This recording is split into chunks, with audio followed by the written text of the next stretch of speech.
जय हिंद, जय भारत। 26 जुलाई 2025 शौर्य और पराक्रम के प्रतीक।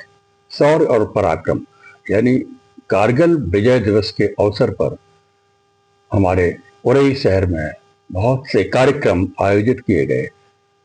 कारगिल शहीद सिमरन सिंह की प्रतिमा पर पुष्पांजलि, पूर्व सैनिकों का सम्मान किया गया। सुबह 10 बजे शहीद सरमन सिंह स्मारक, ग्राम बिलोहा, रामपुरा, विधान सभा माधवगढ़, जहाँ वहाँ के विधायक महोदय वहाँ उपस्थित रहे।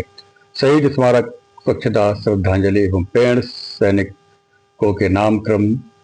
शहीद स्मारक ग्राम हदरुग, गुठौन, विधानसभा कालपी समय 12 बजे वहाँ पर संगोष्ठी और सैनिक सम्मान समारोह और 4 कारगिल विजय दिवस मशाल जुलूस निकाला गया। और जिला संगोष्ठी एवं सैनिक सम्मान समारोह LD सेलिब्रेशन अजनारी रोड पर आयोजित किया गया 3 बजे। और टाउन हॉल से शहीद भगत सिंह चौराहे तक शाम 6 बजे मशाल जुलूस निकाला गया। कारगिल दिवस पर उरई में पूर्व सैनिकों का सम्मान किया गया। पूर्व सांसद मंत्री माननीय भानु प्रताप जी, पूर्व सांसद पंचायत अध्यक्ष अनुरागी जी, सदर विधायक गौरी शंकर वर्मा, कोच विधायक निरंजन जी, बीजेपी जिला अध्यक्ष उर्वजा दीक्षित जी, बीजेपी पदाधिकारी और समाज सेवी और संस्थाओं के लोग उपस्थित थे। सैकड़ों संख्या में पूर्व सैनिक वहां पर अखिल भारतीय पूर्व सैनिक सेवा परिषद के उनके अध्यक्ष पाल साहब, गंगाराम पाल अध्यक्ष, सैनिक बंधु के उपाध्यक्ष महेंद्र सिंह, कैप्टन महेंद्र सिंह, और कारगिल दिवस के बारे में इन लोगों ने बताया। और योगाचार शत्रुघ्न, धर्मगुरु, विष्णु परिषद, जिला धर्माचार्य, कारगिल युद्ध के बारे में, घटनाक्रम के बारे में बताया, युद्ध के बारे में एक विस्तार से वर्णन किया। बिलोहा ग्राम में भी कारगिल शहीदों की श्रद्धांजलि अर्पित की। जिला सैनिक कल्याण अधिकारी, पुनर्वास अधिकारी वहां पर उपस्थित रहे। वहां पर हमारे कुठौंद के संघ, पूर्व सैनिक एसोसिएशन संघ के लोग वहां उपस्थित थे। कार्यक्रम में सुनील कुमार विश्वकर्मा जी, जिला संयोजक सैनिक प्रकोष्ठ थे। और पूर्व जिला संयोजक और सैनिक प्रकोष्ठ के रविंद्र सिंह राठौर भी उपस्थित। राघवेंद्र सिंह सेंगर, जिला संयोजक, जो उप संयोजक, सह संयोजक, और रविंद्र कुमार शर्मा जी भी सह संयोजक सैनिक प्रकोष्ठ, इन लोगों ने बड़ा सराहनीय कार्य किया। पूर्व सैनिकों की सेवा, पूरे जिले भर के पूर्व सैनिकों के उनको एकत्रित करना एक, और उस समूह में जाकर के उनका वेलफेयर का काम करना, सभी सैनिकों के लिए एक संयोजक का काम, यानी उनसे मिल करके उनको जोड़ने का काम, और जिससे उनकी समस्याओं का समाधान हो सके। इसके बाद हमारे भूतपूर्व यानी पूर्व सैनिक जिला जालौन उरई के बहुत से सैकड़ों संख्या में उपस्थित थे। उनको सबको नारियल दे करके और साल ओढ़ा करके उनका सम्मान, वीरांगनाएं थी उनको सम्मान किया गया।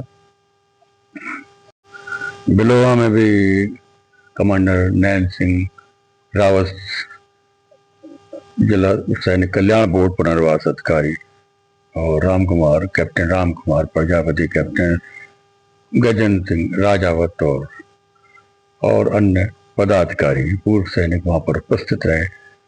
जो कुठौन ब्लॉक के पूर्व सैनिक एसोसिएशन संघ के लोग, संगठन के लोग वेलफेयर का काम देखते हैं। कारगिल युद्ध है जो 1999 में पाकिस्तान के द्वारा छद्म युद्ध किया गया था। जो कारगिल की चोटियों पर, जो हमारे जो तिब्बत और कश्मीर, जम्मू कश्मीर के बीच में कारगिल की चोटियां, श्रेणियां पड़ती हैं, राजमार्ग है, और रास्ते में बॉर्डर पर 14 से 16,000 फीट की ऊंचाई पर, वहां पर जो -30 डिग्री तक टेम्परेचर रहता है। तो सर्दियों में पोस्ट खाली रहती है। उसी अवस्था में वहां के छद्म वेश में आकर के वहां के सैनिकों ने उस पर कब्जा कर लिया था। उन पोस्टों में उस युद्ध को छुड़ाने के लिए, कारगिल की चोटियों को छुड़ाने के लिए हमारी भारतीय सेना के 527 भारतीय सैनिक शहीद हुए थे। 63 घायल हुए थे। इन वीर जवानों ने देश की रक्षा के लिए अपने प्राणों की आहुति दे दी। हम उनके बलिदान को कभी नहीं भूलेंगे। हम उनको आज श्रद्धांजलि अर्पित करते हैं और कारगिल विजय दिवस हमें उन सैनिकों का बलिदान महत्व बताता रहता है, देश जिन्होंने देश के लिए जान दी।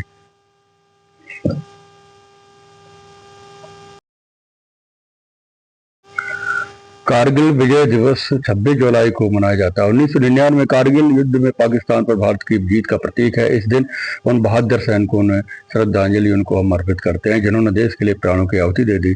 वीर चक्र भारत की तीसरा सर्वोच्च वीरता पुरस्कार जो युद्ध के दौरान वीरता साहस दिखाने के लिए सैनिकों को दिया जाता है। परमवीर चक्र भारत का सर्वोच्च सम्मान वहाँ पर लोगों को मिला। उन्होंने बलिदान किया था अपना।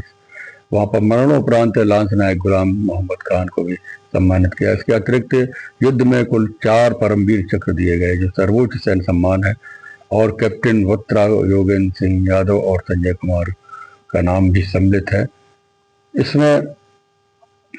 वहाँ पर युद्ध में सौरव कालिया सर्वप्रथम वहाँ पर ड्यूटी पर गए थे, निरीक्षण करने गए थे उन चौकियों को, क्योंकि सूनी पड़ी हुई चौकियों को जब निरीक्षण करे चरवाहों ने उनको बताया था। जब वहाँ गए थे उनके पाक के सैनिकों ने छद्म रूप में छुपे हुए थे, उनको पकड़ लिया था। 22 दिनों तक यातना देते रहे और उनके अंगों को छिन्न भिन्न किया और उनको मार दिया गया, उनको शहीद कर दिया गया। इसके बाद फिर भारतीय सेना ने तैयारी के साथ उन पर हमला बोला और उन चोटियों को छुड़ा लिया, वापस ले लिया। इस प्रकार से कई दिनों तक वहाँ पर युद्ध चला और हम विजय वतन पे जो फिदा होगा अमर वो नौजवान होगा, रहेगी जब तलक दुनिया यह अफसाना बयां होगा। दिल में समाई थी यही चाहत वतन आजाद हो मेरा, कहा वीरों ने दुश्मन से चला और न तेरा। याद उनकी ना भुलाओ तुम ये दिन मुश्किल से आया है, जश्न आज़ादी मनाओ ये दिन मुश्किल से पाया है। प्रकार से आज नहीं है युद्ध यहाँ का तीर और तलवारों से, आज नहीं है युद्ध यहाँ का तीर और तलवारों से, छद्म रूप है युद्ध हो गया लड़ना है गद्दारों से। अभिमन्यु सा घिरा हुआ बारूद और अंगारों से, पहले हमको लड़ना हुआ अपने ही गद्दारों से। आगे हमको बढ़ना होगा अंबर और सितारों से, पहले हमको लड़ना होगा घर के ही गद्दारों से। देश की खातिर मरने का मौका कभी ही आता है, जो मर जाए देश की खातिर वो शहीद कहलाता है। जीता पहले तौलिंग लिंग, अब टाइगर भी जीत के लाया है, देश की खातिर जिसने अपना खून बहाया है। टाइगर ही को विजय प्राप्त की थी। पाकिस्तान को सबक सिखाने और मिट्टी में मिलाने को भारत माँ के बेटों ने एक और कदम बढ़ाया है। देश की खातिर मरने का मौका कभी आता है, जो मर जाए देश की खातिर वो शहीद कहलाता है। जो मर जाए देश की खातिर वो शहीद कहलाता है। कारगिल जाने के बहाने ऐसा मौका आया है, जो लड़े हैं देश की खातिर जिसने शीश चढ़ाया है। हर रिश्ते को छोड़कर जिसने ये फर्ज निभाया है, भारत माँ का सच्चा बेटा वही तो कहलाया है। नैनम छिन्न सत्यानि नैनम दहत पाक कहना चैनम क्लेदियन तापोगा सुसती मारता। ये आत्मा अजर अमर है, शहीद तो हमेशा ही अमर रहता है। शरीर मर जाता है, दूसरे वस्त्र बदल देता है। और हतोगा प्राप्ति स्वर्गम युक्ता भोक्षते महीम तस्मा कृष्ण कौन से युद्धाय कृष्ण किया।